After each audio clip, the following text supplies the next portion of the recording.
Good afternoon, guys. So I want to speak about going to the doctor and when you feel like it's time to quit seeking that reassurance, right? When is it the right time to stop pursuing answers for the symptoms that you have? For a lot of you, you've been told multiple times that this is anxiety, but it's still a very difficult choice to let go of control. Simple concept, hard decision. If it was that easy, I tell everybody, like, the end goal is to let go of control, to fully recover from anxiety. But if it was so easy to let go of control, I could literally just make one video and have it as the video on my channel, and all you'd have to do is watch that video and you'd be cured, right? Simple concept, not easy to decide. So I'm going to give you some parameters and some things that I use for myself, but understand that I'm only speaking from my personal experience. This is the part of being like a mental health advocate and not a doctor, right? That can become icy and dicey. And I just want to make sure that I say things the right way. So if I'm speaking more slowly in this video, I just don't want to say the wrong thing. I'm just going to give you my personal experience, why it was hard for me to stop seeking reassurance, and why I eventually stopped seeking reassurance, to maybe give you some ideas or some motivation, right? Or to feel less alone in this journey. But I'm not here to play your doctor. I don't have that degree. I don't have that experience. I'm not looking at your blood work. I'm not looking at your charts. I probably wouldn't know what I was looking at anyways, to be honest. I'm not here to play doctor. And the first thing that I'll tell you, if you haven't gone to a doctor to get checked out with whatever you're dealing with, especially if you've been dealing with it for a little while and it concerns you, by all means, go get checked. If you have health insurance, use it. For some of you, you get free health care. For our friends up in Canada and for a lot of people in Europe, you get free health care. That can be to a detriment sometimes, because I've talked to some people that are in there every day because it's free. So they're in there every day getting their heart checked out. But take advantage of your healthcare plans. Get the testing done. See a specialist regarding whatever area of your body that you're concerned about to get some good reassurance. But at the same time, if your end goal is to recover from your anxiety, and maybe this is a little bit more geared towards my health anxiety friends, if you do eventually want to beat this, you do know that in the end, it is about letting go of control and making a decision to stop seeking that external reassurance, finally. But that's so much easier said than done. So for me, and I know I've told this story many times, but for me in the beginning, it was a nightmare. It was the heart anxiety stuff. So I'd go back and forth. I was constantly seeking external reassurance between doctors and ER visits, constantly seeking reassurance on Google, going down some dark holes, And you're always going to come across these stories, right, where I thought it was anxiety for the longest time, and it turns out it was this or that. And I'm not going to name any diseases because I'm not trying to get your imaginations going. Some of you would jump on Google and start looking up some of those things. I'm not going to give you any ideas, guys. But anyways, I would see some of these stories, and you hear it about everything. Every symptom of anxiety, there's going to be somebody out there. It's not super common, but there's going to be somebody out there that was misdiagnosed. And eventually they found out, and that's scary, right? But it does happen. I'm not here just to make you feel cozy when it comes to this anxiety thing. I'm here to also tell you some of the darker truths about it. There are people out there that are misdiagnosed, so it's understandable for you to want to get multiple opinions or to be nervous about quitting, seeking that reassurance or seeking answers, because it's happened before, So it happens. But a big part of getting past your anxiety is about allowing there to be a small statistical tiny chance that there could be something wrong, or it's very gray, and again, it's very icy and dicey for me to talk about. But whenever I finally went outside and ran, whenever I was having that panic attack, I basically accepted that there was a chance that I was going to have a heart attack whenever I went out there.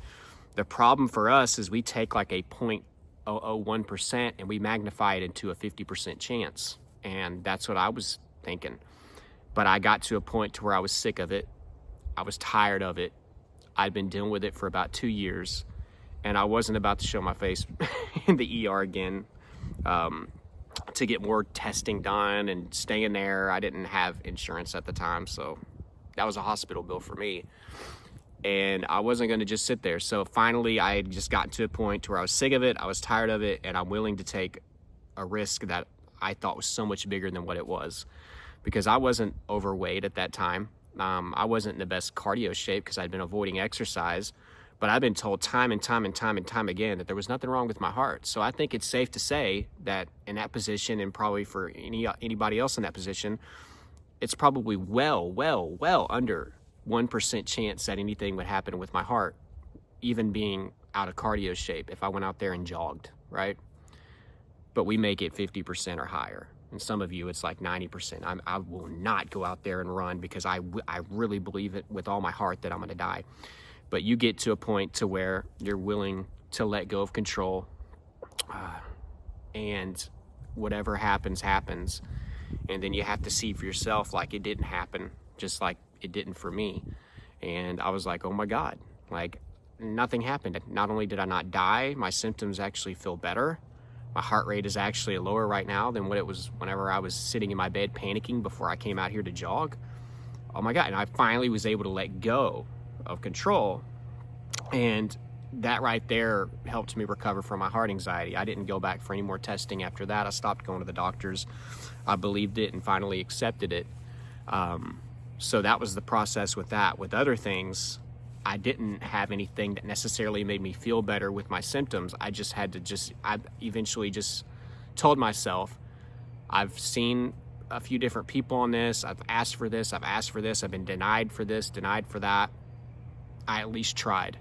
So if this is meant to happen, then it's going to happen. If not, they can't see anything significant, or they're not, they don't suggest that I need to have this test. I had to start putting faith in them, and I would let go. And that's actually what happened to me on my last bout of health anxiety. I kept going back to the ENT over and over again. Like I swore like this pressure in my ear and this lymph node was like the result of cancer. And she reassured me, and she's a very good ENT. She reassured me every time, like, there's nothing wrong. You shouldn't be feeling what you're feeling, which is probably sensitivity due to anxiety. There's nothing wrong with your hearing. There's nothing lodged in there. Your lymph node is fine. You just feel like it's not fine. There's nothing abnormal about it. Your pressure is one tick off, which kind of shows how much sensitivity and hyper awareness we have. Like it felt like somebody had shoved Kleenex down my ear. That's how I felt every day, but there wasn't even really that much of a pressure difference. It's not all in our head. That just shows how sensitive we are to the smallest amounts of tension. I was feeling tension in my eustachian tube. So she told me over and over again, like, no. And she's like, I'm not going to give you CAT scans. And, I was like, please, I asked for that a few times. I'm not going to do that. It's, there's no reason to get the radiation from that or anything like that. You don't have any other symptoms. This isn't actually getting worse.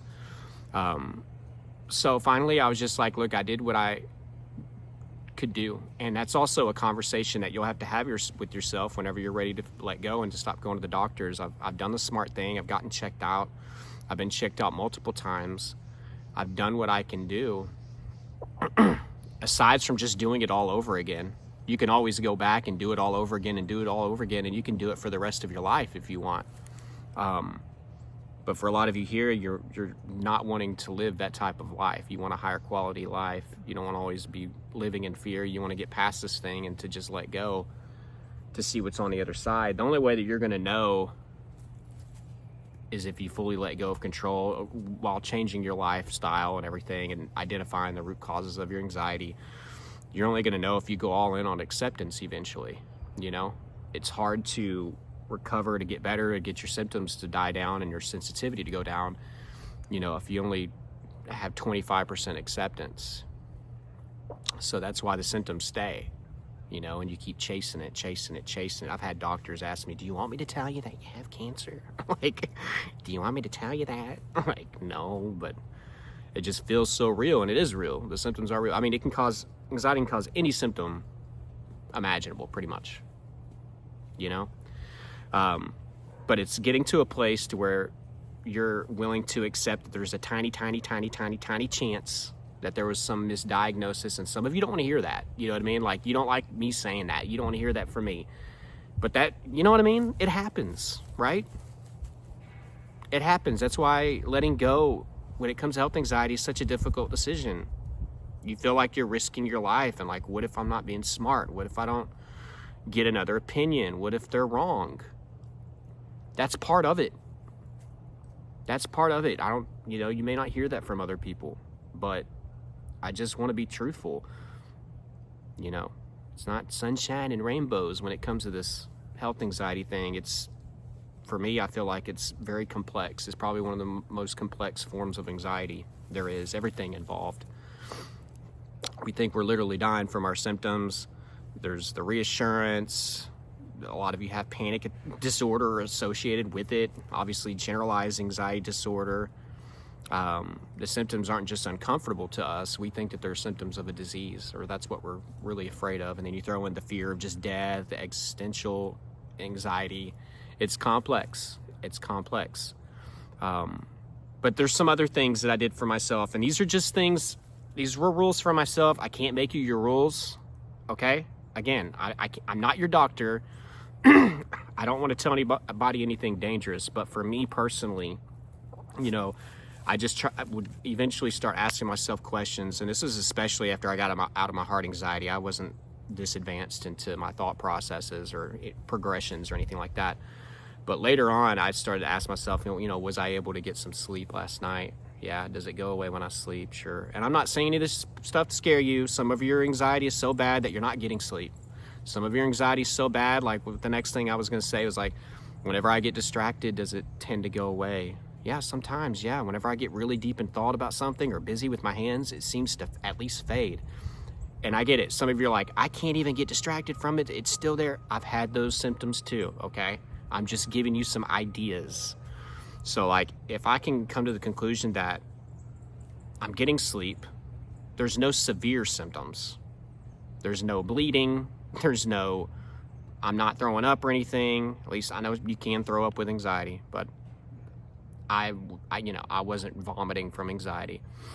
Can I still technically do the things that I got to do? Sure. It's just the fear that's keeping me from doing it and making it feel crippling. Is it getting worse? You know what I mean? That's another thing that I, would try to figure it.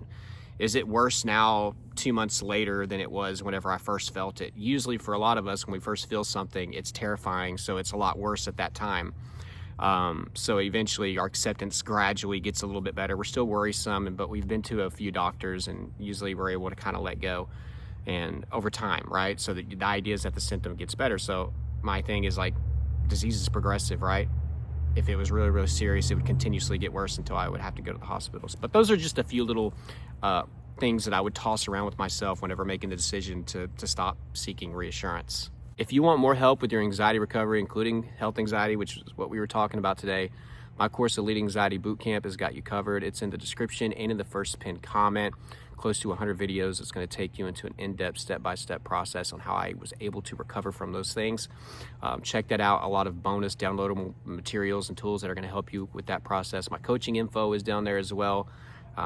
Guys, I love you. I hope you enjoyed this video. And until next time, keep fighting.